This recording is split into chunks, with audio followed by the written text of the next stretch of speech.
আচ্ছা, আপনি কি বলতে পারবেন বর্তমান সময় ইউজ মার্কেটে সবচাইতে কম দামের সবচেয়ে বড় আইফোন কোনটা? হ্যাঁ, আমি বলে দিচ্ছি। এইটা এটা হচ্ছে আইফোন 6s প্লাস। সবচাইতে কম দামের সবচাইতে বড় আইফোন। কেন বললাম? কারণ এই ফোনটা বর্তমান সময় ইউজ মার্কেটে 13 থেকে 14 হাজার টাকায় পাওয়া যাচ্ছে। এখন 13 থেকে 14 হাজার টাকায় আপনি কখনোই এর চাইতে বড় আর আইফোন পাবেন না, অর্থাৎ এইটাই। তবে এই ফোনটা কিন্তু 2015 সালের ফোন। 2015 সালের এই ফোনটা অনেকে আছে এখনও এই 2024 সালে এসে কিনতেছে। কারণ কি? কারণ একটাই, যে একটা আইফোন কিনতেছি, এত কম টাকায় এত বড় সড়ো একটা আইফোন পাচ্ছি, তো একটা ভাব কাজ করবে।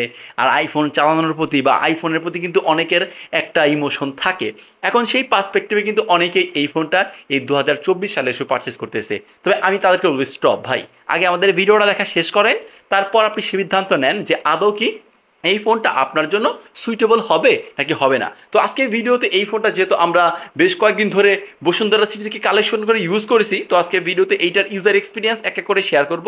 এবং এই বাজেটে দেখুন, 14,000 টাকা বাজেটে আপনি কিন্তু ইউজ মার্কেটে আরও বেশ কয়েকটা ফোন পাবেন, লাইক সনি এক্সপিরিয়া 10 মার্ক 3 পাচ্ছেন, পাশাপাশি পিক্সেল 3 এক্সেল এটসেট্রা, মানে অনেক অপশন আছে ইউজ মার্কেটে। আর পাশাপাশি নিউ ফোনও কিন্তু আছে আপনার 14,000 টাকা বাজেটে।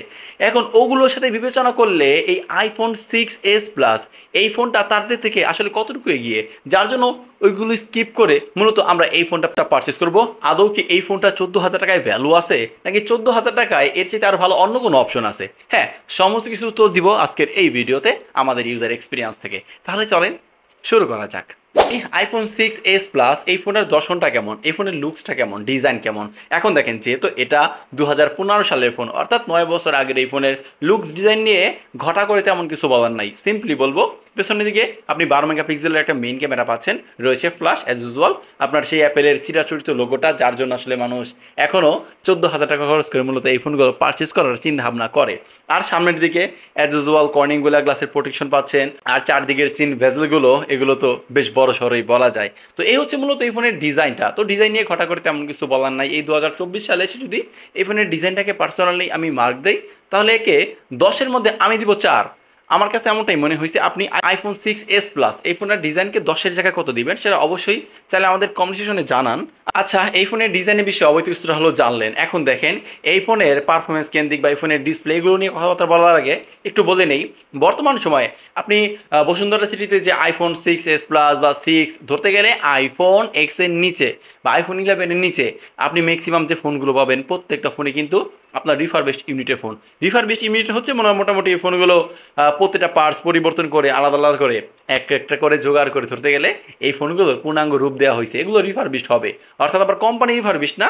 এগুলো মূলত আসলে থার্ড পার্টি যে কোম্পানি আছে বা থার্ড পার্টি যে দোকানদার, সেলার বা বিজনেস যারা করে এরকম মূলত তাদের থেকে মূলত এগুলো রিফারবিশড হয়ে এসেছে। অর্থাৎ এই ফোনের হয়তো আপনি ক্যামেরা অরিজিনাল পাবেন না, মানে অ্যাপেল থেকে যে ক্যামেরাটা দেওয়া হয়েছে বা অ্যাপেল থেকে যে ডিসপ্লে দেওয়া হয়েছে বা অ্যাপেল থেকে যে ব্যাটারিটা ইউজ করা হয়েছে এই ফোনে, ওই রকম কোনো কিছুই নাই। আর আমি এই ফোনটার ক্ষেত্রে ফুলে দেখতে পেলাম কি, এই ফোনের টোটালি সব কিছুই চেঞ্জ। এই ফোনের ব্যাটারি চেঞ্জ, এই ফোনের ক্যামেরা চেঞ্জ, এই ফোনের ডিসপ্লে চেঞ্জ, মানে সব কিছু থার্ড পার্টি পার্টস দ্বারা এই ফোনের একটা পূর্ণাঙ্গ রূপ দেওয়া হয়েছে। তো যাই হোক, যেহেতু এটা ইউজ মার্কেটে জাস্ট এই অবস্থায় পাওয়া যাচ্ছে, এখন এই অবস্থায় যেহেতু আমরা ইউজ করেছি, তো এই অবস্থার ভিত্তিতে আমরা রিভিউগুলো করে যাচ্ছি। আচ্ছা দেখুন, এখন যদি এই ফোনটার ডিসপ্লেটার কথা বলি, হ্যাঁ, এই ফোনটার সামনে আপনি মূলত 5.5 ইঞ্চের একটা আইপিএস এলসিডি প্যানেলের ডিসপ্লে পাচ্ছেন, যেটার পিপিআই ডেন্সিটি হচ্ছে 400, ম্যাক্স পিক ব্রাইটনেসটা হচ্ছে 625 নিটস পর্যন্ত। এই দেখুন, এইটাতে মূলত আইফোনের যে অথেন্টিক ডিসপ্লেটা ওটা কিন্তু কোনোভাবেই নাই। তো যদি এই ফোনের ডিসপ্লেটার কন্টেন্ট ওয়াচিং এক্সপিরিয়েন্সের কথা বলি, ভাই একদম জঘন্য লেভেলেরই ছিল। আমরা এই ফোনটা যখন কন্টেন্ট ওয়াচিং এক্সপিরিয়েন্স নিচ্ছিলাম, নিঃসন্দেহে কালার অ্যাকিউরেসি এবং কালার কন্ট্রাস্ট, ডাইনামিক রেঞ্জ কোনো দিক থেকে আমার কাছে পর্যাপ্ত পরিমাণ মনে হয় নাই। কালার রিপ্রোডাকশনের অনেক ঘাটতি আছে, কন্টেন্ট ওয়াচিং এক্সপিরিয়েন্সটা একদম বাজেই ছিল। এখানে দেখলাম যখন মানে ডিপ এরিয়াগুলো দেখাচ্ছিল বা কালো এরিয়া দেখাচ্ছিল, প্রপার ওয়েতে কিন্তু এটা ব্যালেন্সই করতে পারতেছিল না। আবার পাশাপাশি যখন এটা আমরা আউটডোরে ব্যবহার করতেছিলাম, ডিসপ্লের ভিজিবিলিটি কিন্তু অনেকটাই বাজে ছিল, বা একদম ডিরেক্ট সানলাইটে ডিসপ্লেটা দেখতে অনেকটাই কষ্টসাধ্য বিষয় হয়ে দাঁড়াচ্ছিল। এমন বিষয়বস্তু লক্ষ্য করছি এই ফোনটার ডিসপ্লেতে। পাশাপাশি দেখেন, এই 2024 সালে এসে এত বড় সড়ো চিন ভেজেলওয়ালা ডিসপ্লে কখনোই কি মানা যায় বা কম্প্রোমাইজ করা যায়? কখনোই করবো না ভাই। কেন করবো? আপনি দেখেন, আপনি 14,000 টাকা খরচ করে যদি আপনি নতুন কোনো ফোন কিনেন যে আইপিএস এলসিডি প্যানেলের ডিসপ্লে পাবেন, এটা চাইতে ফার বেটার হবে যদি ইউজ মার্কেটে আপনি কোনো সনি ফোন কিনেন বা পিক্সেল ফোন কিনেন বা অন্যান্য ইউজ মার্কেটে যে ফোনগুলো পাওয়া যাচ্ছে ওগুলোর সাথে যদি এটা ডিসপ্লে কম্পেয়ার করি, এটা তো অনেক অনেক অংশে পিছিয়ে থাকছে, সেই ক্ষেত্রে 10-এর ক্ষেত্রে এটা মার্ক পাবে সর্বোচ্চ 2 ওগুলোর সাথে কম্পেয়ার করলে। তো সেই পার্সপেক্টিভে বলবো এইটা কিন্তু কন্টেন্ট ওয়াচিং এক্সপিরিয়েন্সটার মধ্যে ধরতে গেলে একদম জঘন্য লেভেলেরই ছিল। তো আমি মূলত এই 2024 সালে এসে এই ফোনের ডিসপ্লে থেকে কোনো অংশেই হ্যাপি হতে পারি নাই, আর পারবো না, মোটামুটি এটাও স্বাভাবিক। আচ্ছা, এবার যদি এই ফোনের পারফরমেন্সের কথা বলি, পারফরমেন্সের জায়গায় এই ফোনটা কতটুকু এগিয়ে? দেখুন, আইফোন অপারেটিং সিস্টেমে এই ফোনটা রান করতেছে 15.8.1, অর্থাৎ এইটাই হচ্ছে এটার লাস্ট আপডেট, এরপরে কোনো আপডেট আসে নাই, আর বর্তমান সময়ে আপডেট আসবে না, এটা তো স্বাভাবিক। এই ফোনটা র্যাম হচ্ছে 2 GB, আর স্টোরেজ আপনি কয়েকটা ভেরিয়েন্টে পাবেন, লাইক 16, 32, 64, 128। আমাদের হাতে যে ইউনিটটা আছে এটা হচ্ছে আপনার 264 ভেরিয়েন্ট। এখন র্যাম ম্যানেজমেন্টের জায়গায় ভাই এটা থেকে আমরা বেশ চপি চপি ফিল করছি। আমরা app open time and close টাইমের ক্ষেত্রে আমরা দেখছি কিছু কিছু সময় যখন একটা অ্যাপসকে যখন টাচ করে রাখতেছিলাম, অ্যাপ ওপেন হতে বেশ ভালো পরিমাণ লোড নিচ্ছিল বা সময় নিচ্ছিল। তো app open time and close time প্রচুর পরিমাণ বাজে একটা এক্সপিরিয়েন্স দিছে। বাজে এক্সপিরিয়েন্স দিয়ে যদি আমরা 14,000 টাকা বাজেটে অন্য কোনো ফোনের সাথে কম্পেয়ার করি বা নিউ ফোনের সাথে কম্পেয়ার করি, এটার app open time and close time অনেকটাই ল্যাকিংসি অ্যান্ড ডিলে ছিল, অনেকটা বলতে প্রচুর পরিমাণে ল্যাগ অ্যান্ড ডিলে ছিল। আবার চিপসেট হিসেবে এই ফোনে কী ব্যবহার করা হয়েছে? অ্যাপেলের A9 বায়োনিক, যেটা হচ্ছে 16 ন্যানোমিটার ফেব্রিকেশনে তৈরি একটা প্রসেসর। তো এই ফোনের প্রসেসর দিয়ে আমরা যখন ডে টু ডে লাইফে নর্মালি ইউজ করতেছিলাম, তো দেখলাম হ্যাঁ অনেকটাই চপি চপি ফিল করা যায়, ল্যাগিংসি আছে। আর পাশাপাশি যখন এই ফোনটা দিয়ে একটু রাব ইউজ করতেছিলাম, লাইক আপনার ক্যামেরা ইউজ করতেছিলাম বা গেমিং করতেছিলাম, মাল্টিটাস্কিং একটু বেশি প্রপার ওয়েতে ইউজ করতেছিলাম, তখন কিন্তু অনেক বেগ পোহাতে হয় এই ফোনটা নর্মালি ইউজে। তো নর্মাল ইউজে অনেকটাই বেগ পোয়াইছি। পাশাপাশি যখন গেমিং করতেছিলাম এই ফোনটা দিয়ে আমরা আসলে এরকম হাই গ্রাফিক্সের গেম তো খেলার কোনো পোস্টই আসে না, টুকিটাকি টুরি গেমগুলো যখন খেলাম এইটা মোটামুটি অ্যাভারেজ একটা রেজাল্ট দিছে। অ্যাভারেজ বলতে যদি আমরা 14,000 টাকা বাজেটে যে নতুন ফোনগুলো পাওয়া যায় ওগুলোর সাথে কম্পেয়ার করলে অবভিয়াসলি এইটা তাদের থেকেও অনেকটাই পিছিয়ে থাকছে, এরকম একটা পারফরমেন্স পেয়েছি। মানে গেমিং সেশনের পারফরমেন্স টুকিটাকি চালিয়ে নেওয়ার মতো, বা ডে টু ডে লাইফের পারফরমেন্স এটা আসলে ল্যাকিংসি চপি চপি এরকম ফেল দিছে। তো এই বাদ বিচারে যদি আমরা নতুন ফোনের সাথে কম্পেয়ার করি, এইটা তাদের থেকে অলমোস্ট অর্ধেক পাওয়ারও দিতে সক্ষম হচ্ছিল না এই আইফোন। সো পারফরমেন্সের জায়গায় কিন্তু এইটা বেশ ভালো পরিমাণ আমাদেরকে হতাশ করেছে, বা এরকম পারফরমেন্সটাই পেয়েছি এই আইফোন 6s প্লাস থেকে। আচ্ছা, এবার যদি এই ফোনটার ক্যামেরার জায়গায় আসি, আমরা জানি আইফোনের ক্যামেরা নাকি মোটামুটি ভালো একটা পারফরমেন্স দেয়, বাট লং টাইম ইউজ হলেও নাকি ওই রকম ঘাটতি পাওয়া যায় না। তো তেমনটা কি ছিল এই ফোনের ক্যামেরা থেকে?